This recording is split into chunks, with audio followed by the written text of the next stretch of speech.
This is Dr. Cameron Kyle Seidel, ER and critical care doctor from New York City.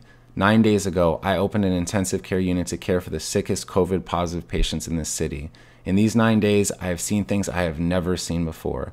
In treating these patients, I have witnessed medical phenomenon that just don't make sense in the context of treating a disease that is supposed to be a viral pneumonia.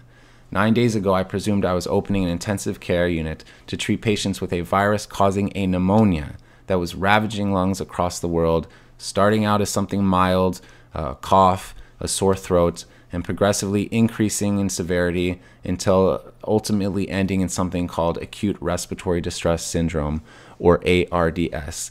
This is the paradigm that every hospital in the country is working under. This is the disease, ARDS, that every hospital is preparing to treat. And this is the disease, ARDS, for which in the next 2 to 6 weeks, 100,000 Americans might be put on a ventilator.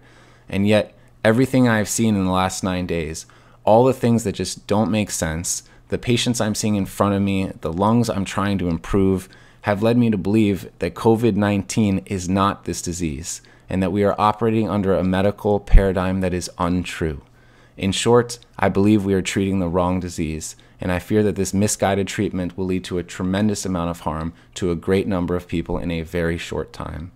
As New York City appears to be about 10 days ahead of the country, I feel compelled to get this information out. COVID-19 lung disease, as far as I can see, is not a pneumonia and should not be treated as one. Rather, it appears as some kind of viral-induced disease, most resembling high-altitude sickness. It is as if tens of thousands of my fellow New Yorkers are on a plane at 30,000 feet and the cabin pressure is slowly being let out. These patients are slowly being starved of oxygen. I have seen patients dependent on oxygen take off their oxygen and quickly progress through a state of anxiety and emotional distress and eventually get blue in the face. And while they look like patients absolutely on the brink of death, they do not look like patients dying of pneumonia. I have never been a mountain climber, and I do not know the conditions at base camp below the highest peaks in the world. But I suspect that the patients I'm seeing in front of me look most like as if a person was dropped off on the top of Mount Everest without time to acclimate. I don't know the final answer of this disease, but I'm quite sure that a ventilator is not it. That is not to say that we don't need ventilators. We absolutely need them. They are the only way at this time that we're able to give a little more oxygen to patients who need it.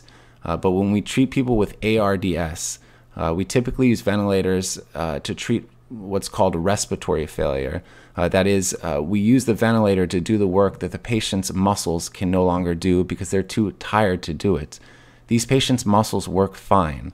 I fear that if we are using a false paradigm to treat a new disease, that the method that we program the ventilator, one based on a notion of respiratory failure as opposed to oxygen failure, that this method, and there are a great many number of methods we can use with the ventilator, but this method being widely adopted at this very moment in every hospital in the country, which aims to increase pressure on the lungs in order to open them up, is actually doing more harm than good.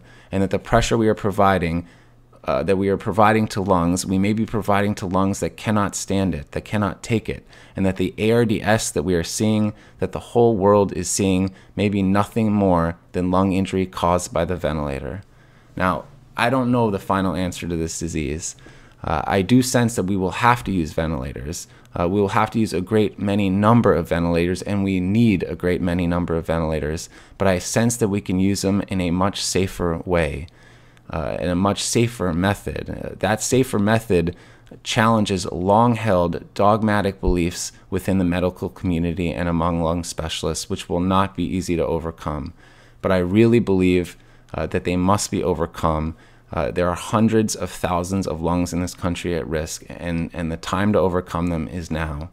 I'm confident that if those of us that work bedside with these patients, those of us who are witnessing the things that we have never seen before, despite the many years we have worked and the thousands of patients and diseases we have seen, if we can effectively communicate this to all those that are so important but who are not bedside, the researchers, the administrators, those who procure our resources and make our protocols, the politicians, our own government, If we are able to convince them that this is a disease that is different than anything we have ever seen, I am confident that an answer can be found, that effective treatment can be discovered, and that a plan to disseminate that treatment can be rapidly deployed, and that tens of thousands and probably hundreds of thousands of lives and lungs will be protected.